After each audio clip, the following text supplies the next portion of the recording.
Buenas tardes, doctor Nicolás Casas. Hoy estamos en un nuevo capítulo para hablar de derecho de familia. ¿Cuál es el tema que vamos a empezar a tratar hoy? Bueno, ¿qué tal, Nati? ¿Cómo te va? Buenas tardes. Hoy vamos a hablar de un caso puntual, un caso particular Un caso que testigo, vamos a decirle. exactamente, que me ha tocado participar como abogado de una de las partes. Es un tema de cuidado personal y régimen de comunicación con algo muy particular que tiene que ver con una mamá que estuvo lamentablemente durante 1 año y 2 meses sin poder ver a su pequeña hija, que actualmente tiene 9 años. ¿Bien? Para empezar, la comunicación con los padres es lo más beneficioso para los chicos, legalmente hablando, Tal aparte cual. de psicológicamente. Exacto, sí, sí. La idea siempre, la idea madre, la regla, es que un niño o niña tenga comunicación fluida, frecuente, con los dos progenitores. Vivan juntos o no. Y tampoco, digamos, debe interesar en esta cuestión el tema de la ciudad, ¿no? O las ciudades donde residan los progenitores. Siempre se tiene que asegurar el derecho del niño a crecer, desarrollarse en contacto con ambos padres, ambos progenitores. En este caso puntual que vamos a analizar para entender mejor el tema, ¿cómo sucede la ruptura del contacto? Bueno, este caso que es muy particular, pero que lo queríamos traer a colación porque creo que le puede estar pasando a otras familias está bueno comentar las experiencias. En este caso, una nena, en aquel momento, en el año 2022, diciembre de 2022, eh, vivía en ese momento con la madre y también estaba muy cercana, o era muy cercana de la abuela materna, ¿bien? En la localidad de Frontera, acá muy pegadito a San Francisco. La nena hacía una vida normal, digamos rutinaria, iba a la escuela en esta zona, tenía amigos, amigas en San Francisco, en Frontera. Y bueno, en diciembre de ese año 2022, por permiso de la madre, por supuesto, la nena viaja hacia La Calera, la localidad de La Calera de provincia de Córdoba, donde allí vive el progenitor, ¿bien? De la niña.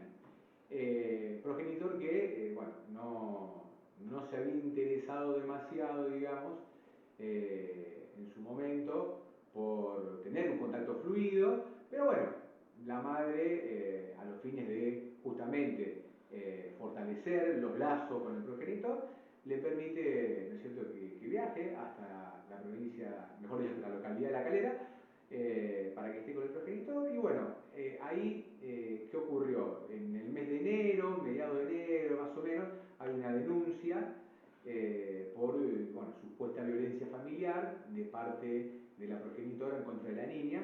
Eso hizo que la justicia ordene una restricción de acercamiento, por lo cual la niña no pudo volver A ver si hacia lo puedo Frontera. resumir un poquito más simple.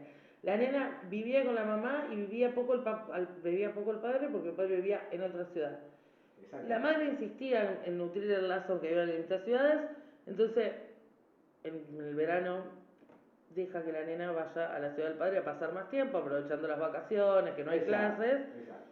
Cuando la nena tiene que volver, en vez de volver, la madre recibe que la denuncian a ella por ejercer violencia sobre la niña. Claro, exactamente. En el verano del 2023, la madre de la niña recibe una denuncia por supuesta violencia familiar, perdón, en contra de la niña. Entonces, automáticamente se dicta una orden de restricción, de prohibición de acercamiento entre la niña y la madre, por lo cual no podía volver a la localidad de Frontera. ¿Bien? Entonces, para resguardar el interés superior de la niña, la justicia, de manera provisoria, a principios del 2023, decidió que siga viviendo en la casa paterna, en el domicilio paterno. Y bueno, todo se empezó a complicar en el sentido, ¿no?, de la posición de la mamá, que ella tanto quería que su hija vuelva a su casa. Se empezó a complicar, bueno, porque la nena arrancó la escuela, arrancó las clases en aquella localidad, en Calera. Entonces se hizo mucho más complicado pedir, ¿no es cierto?, y lograr el cometido de que la nena vuelva a la localidad de Frontera, ¿no? Y sin embargo, fue un año bastante arduo de trabajo, el 2023 en este caso, porque siempre se intentó restablecer el vínculo. O sea, ¿En ese año la mamá nunca pudo volver a hablarle a la nena?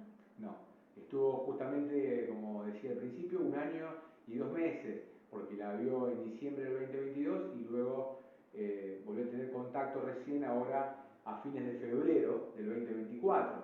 Así que realmente fue una situación muy angustiante para la madre y en general para toda la familia materna, que era muy allegada, muy cercana a la niña.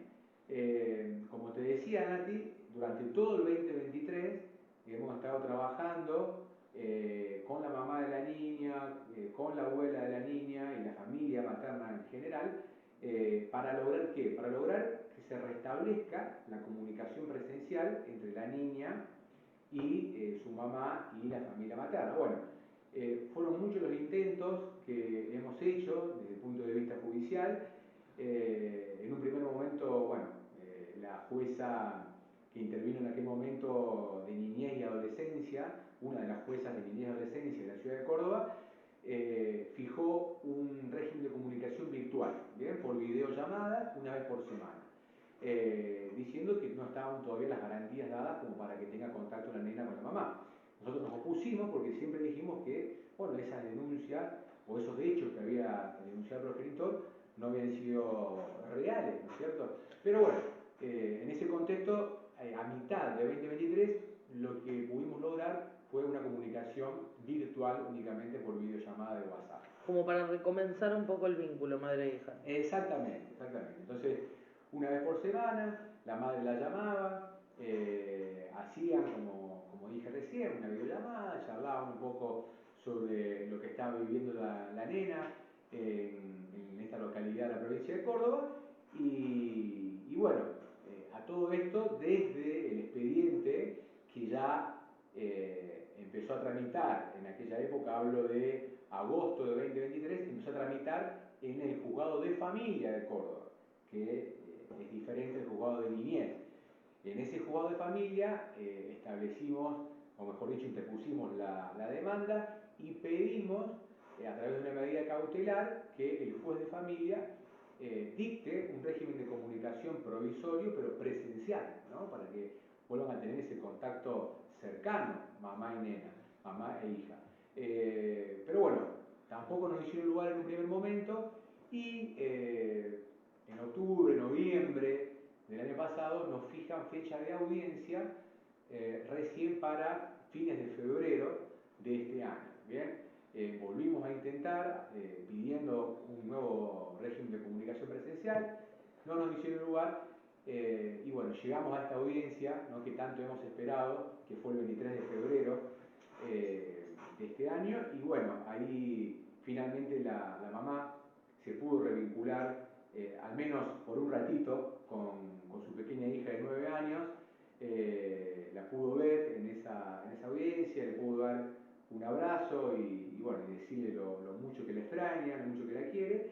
Obviamente la nena estaba un poco angustiada por la situación, porque imagínate, muchos adultos, ¿no? Muchas personas de tráfico, corbata y psicólogos y abogados, entonces bueno, No el sistema más amigable judicial a los ojos de los chicos. Tal cual. Y después de un año y algo de no ver a tu mamá. Tal cual, sí, a una sí. edad donde el tiempo pasa mucho más rápido, me parece, que para alguien adulto. Sí, sí, sí, totalmente. Es muchísimo lo que siempre decimos, los que trabajamos con causas de niños y adolescentes, que el paso del tiempo en los chicos es terrible, ¿no? O sea, un año y 2 meses sin ver a su mamá, no hay ninguna duda que le ha generado un trauma a esta niña. Es por eso que el juez, con un gran criterio en la audiencia que tuvimos en la ciudad de Córdoba, obligó, ¿no?, al progenitor para que él mismo comience de manera urgente a hacer terapia psicológica y que también la niña lleve adelante un proceso de terapia psicológica, porque esa es una de las cuestiones más flojas, ¿no?, que ha tenido el progenitor, si podemos decir, en este tiempo que tuvo la ha alimentado, la ha vestido, la ha llevado a la escuela, pero le ha faltado acercarla a un licenciado o licenciada en psicología que trabaje con la niña, porque obviamente la niña al estar viviendo durante toda su vida junto a su mamá, de un día para el otro pasa a vivir en otra ciudad, en otra localidad, con el padre, con el que había tenido poco contacto. Evidentemente hubo un trauma y lo sigue habiendo, por eso es que hay que tratarlo, ¿no? Ahí se involucra primero un juzgado de menores, luego un juzgado de familia. ¿No hubo una orden donde tiene que haber un tratamiento obligatorio para todas las partes? En un primer momento, en el juzgado de niñez se instó a las partes, o sea, se sugirió a las partes de que hagan terapia psicológica, un tratamiento psicológico y que lo vayan acreditando en ese expediente de niñez y violencia familiar, ¿no? Lo que pasa es que normalmente, al menos en lo que es el ámbito de la provincia de Córdoba, los expedientes de violencia familiar suelen ser pasajeros, por así decirlo, porque después todas las cuestiones de fondo, ¿no? La cuota alimentaria, el régimen de comunicación, la tenencia, ya pasa a ser competencia, digamos, exclusiva del juzgado de familia, que es ahí donde se discute a fondo y se llegan a establecer estos acuerdos, ¿no? Como el que logramos en el juzgado de familia de Córdoba. Pero aquí ya el juez no sugiere, sino que el juez, más allá de que se firmó un acuerdo, cuando estuvimos todos presentes, lo dijo bien clarito, ¿no? Que todas las partes tenían que hacer de ahora en más terapia psicológica.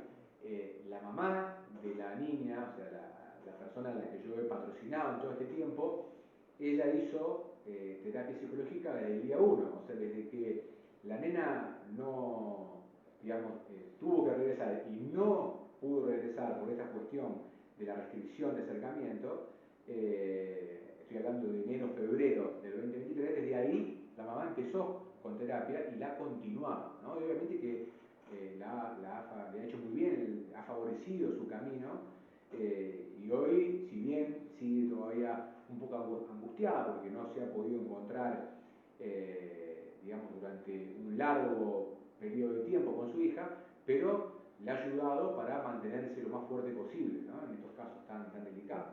Nicolás, si yo fuera una persona que está del otro lado escuchando porque está pasando por algo parecido, alguien en el que le están prohibiendo el contacto por el hijo, sobre todo utilizando algo como una distancia tan grande, y que se ven a que le interesa tener un contacto, porque hay veces que no a todos los progenitores le interesa el contacto, ¿cuál es la recomendación legal que haces? Bueno, la recomendación es, aunque parezca algo bastante común, ¿no? Bastante lógico lo que voy a decir, es pelear por los derechos del propio papá, de la propia mamá y también por los derechos del niño o de la niña, porque es un derecho de los adultos a tener contacto con sus hijos, pero sobre todo, es un derecho que tienen los niños, ¿no? El tener contacto frecuente y fluido con ambos progenitores. Entonces, ¿cuál es la recomendación?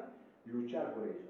¿Y cómo luchar? Bueno, a través de la justicia, no queda otra. Cuando tenemos, digamos, una negatoria constante de parte del progenitor o progenitora que convive con el niño o la niña, no queda otra opción que acudir a la vía judicial. Y ahí tenemos la opción de, bueno, si es una persona que no tiene recursos, escoger un abogado de oficio, un abogado que provee tribunal. Y si no, bueno, está la posibilidad de que contraten un abogado particular, en lo posible que se dedique, que se especialice en derecho de familia, para que utilice todas las herramientas legales, ¿no? Demanda, medidas cautelares, bueno, hay un montón de cuestiones jurídicas que se pueden utilizar para restablecer el vínculo. Siempre el vínculo se va a restablecer de manera progresiva, paulatina, sobre todo cuando han pasado muchos meses, ni hablemos si pasaron años, sin tener contacto, ¿no? El niño con su papá o su mamá. Pero el tema es empezar. Siempre de la forma que sea más sana para el niño, digamos. Siempre de la forma que sea más sana para el niño. Es por eso que normalmente, como se ha fijado en este caso que estaba comentando, cuando se hacen estas revinculaciones después de tanto tiempo, sin contacto presencial, entre madre e hija, o entre padre e hija, o hijo, la figura de un psicólogo o una psicóloga en esos primeros encuentros es fundamental, porque el psicólogo o la psicóloga va a poder tomar nota, producir informes y luego dejarlos en el expediente para ver cómo se va, digamos, restableciendo ese vínculo y qué es lo que sugiere para futuro, ¿no? Con quién debería vivir, el niño o la niña, cuánto tiempo de contacto debería tener con el progenitor no conviviente, entre otras tantas cosas. Bueno, muchísimas gracias Nicolás por aclararnos. Bueno, Nati, gracias a vos.